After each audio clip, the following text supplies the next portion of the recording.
Hey there, CPO here. You want to know where the fidget spinner craze started?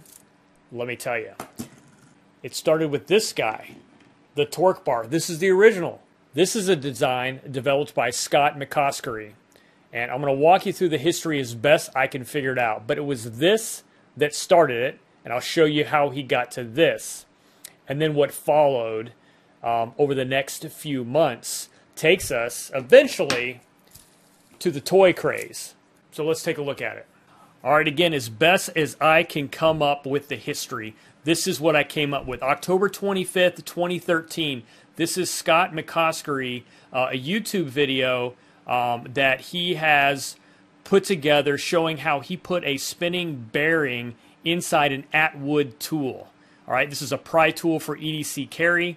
Atwood is a very famous high-end tool maker, and he makes these little EDC carry things. And Scott, I don't know what his relationship is with Peter Atwood, but ends up putting a bearing in there and turns it into a spinner.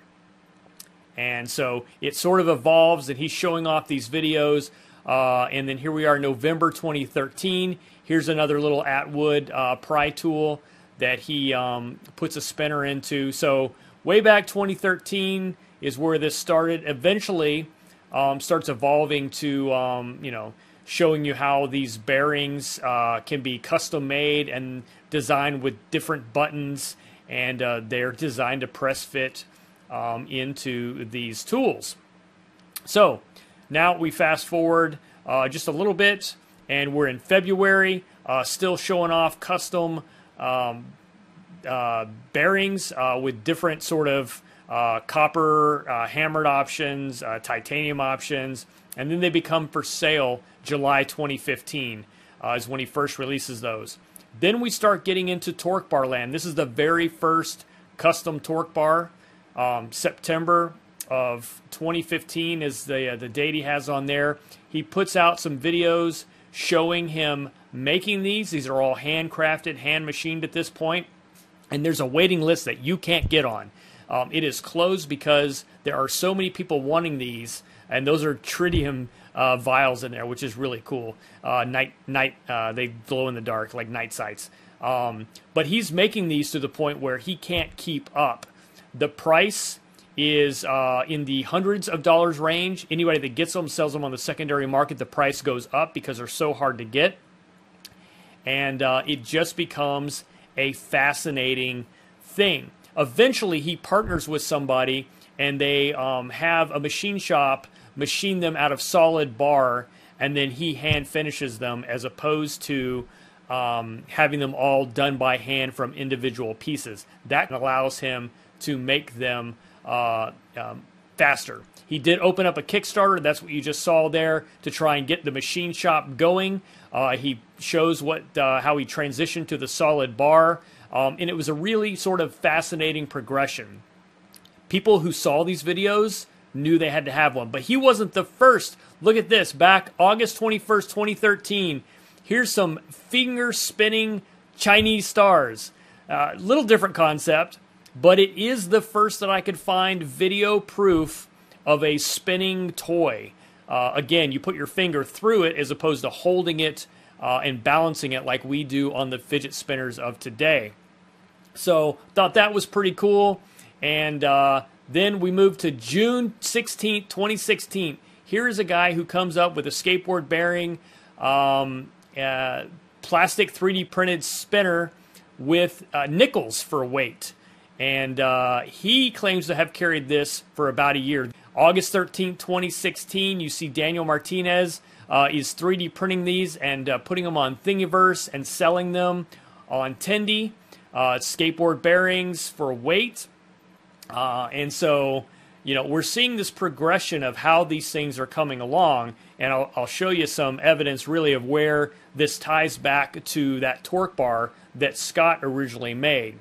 But then here we go. I see this posted on Reddit, August 29, 2015. A guy takes 3 skateboard bearings and JB welds them together to make his own, I'm using air quotes here, Torqbar. Here's a better look at that. Now, he was asked where he came up with the design. Boom, here you go. look up Scam Designs Torqbars. Basically, he knew they were expensive and he couldn't get one, so he started making them. Oddly enough, he says in that Reddit conversation that he's getting a Torqbar, so he may have an actual one by now. But then it sort of blew up. Chinese manufacturers started getting them, and then here we have this article that was posted by Forbes that basically said it was the office toy of 2017, and man, did things blow up after that. So that is the genesis. That's how we get from the spinning bearing inside an Atwood tool to the fidget spinner that is taking over the world right now. All those kids have them. Everywhere I go, I see people playing with these. And there you have it. That's how it all started. So again, back to the original. This is a brass Scam Design logoed Torqbar. This is one of the very early releases. Later on, he partnered with another machinist and developed the brand MD Engineering, in which case we have the Forever Spin logoed Torqbars. And this one happens to be in copper. They can be found in titanium or stainless steel or a variety of other metal options if you're on the custom list, which I am not. And then there became a huge market for pouches and carrying cases and other contraptions to both store and carry. This happens to be a clamshell that I keep my copper Torqbar in. This is from Renacita Concepts. There's another sort of similar one from, I don't know who made this one, but there's a variety of different options out there. So that's it. That's how it started, all the way back from this.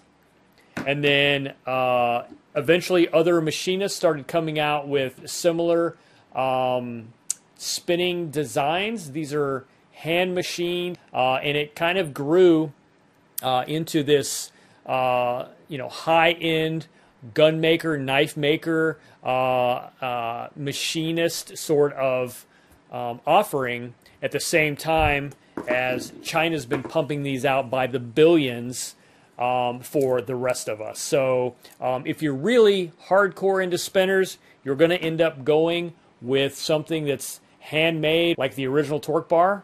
And, but hey, these are fun too. This is actually one of my favorite spinners, is this cheap $13 plastic spinner. But just remember, no matter how many you see, how many different options and varieties of spinners you see, regardless of the price point, whether it's a $3 spinner or a $200 spinner, this is where it started, the Torqbars. Thanks for watching. I'll catch you on the next one.